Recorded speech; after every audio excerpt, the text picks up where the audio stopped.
Hello good morning साथीहरू।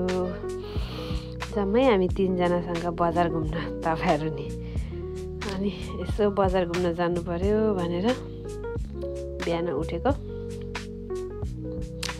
गाडी कुद्ने ठाउँमा बसिरहेको छौँ हामी तीनजना।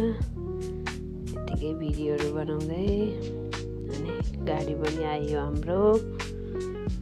अनि गाडी चढेर गाडी पनि कोही नि छैन हौ, हामी तीनजना बाहेक अरू त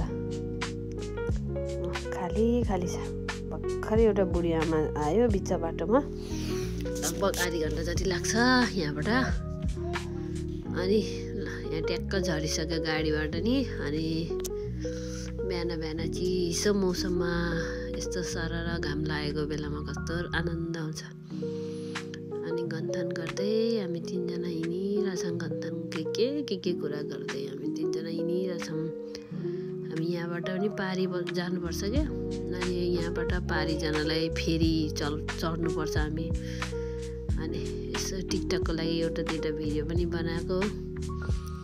त्यही बनाइरहँदा ट्याक्क हाम्रो फेरि पनि आइपुग्यो। यसमै चढेर पारी जानुपर्ने हो कि। अनि यसमा चढेर पारी जाँदा लगभग आधी घन्टा लाग्छ। आधी घन्टापछि सेतुबल पुग्छ। अनि हामी पुगेर नि ट्याक्सी गरिसक्यो। जान लाग्छ। पुष्पालाई बेसरी जाडो भइरह। अनि ट्याक्सी लिएर मलतिर जाऊँ भनेर ट्याक्सीभित्र नि यसो भिडियो खिचिदिएको। कति दिनपछि निस्केको हामी, लगभग 1 महिना बेसी नै भएको थियो होला यसरी ननिस्केको। अनि हिँडिरहेछ हामी तीनजना यतिकै भिडियो बनाइरहेछ यताउता गर्दै।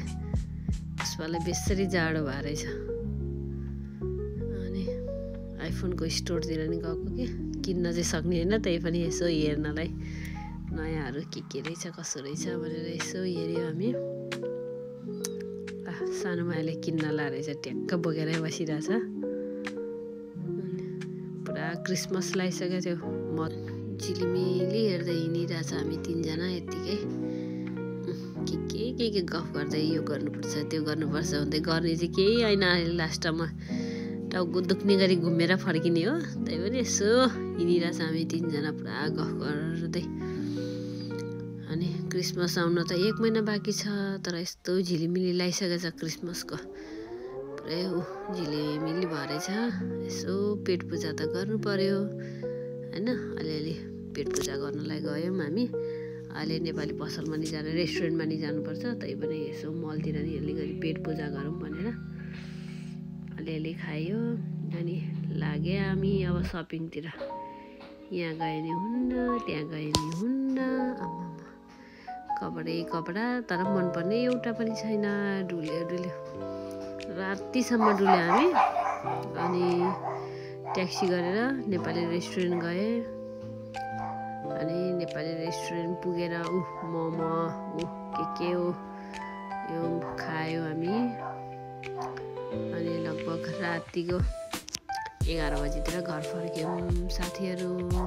Thank you for watching.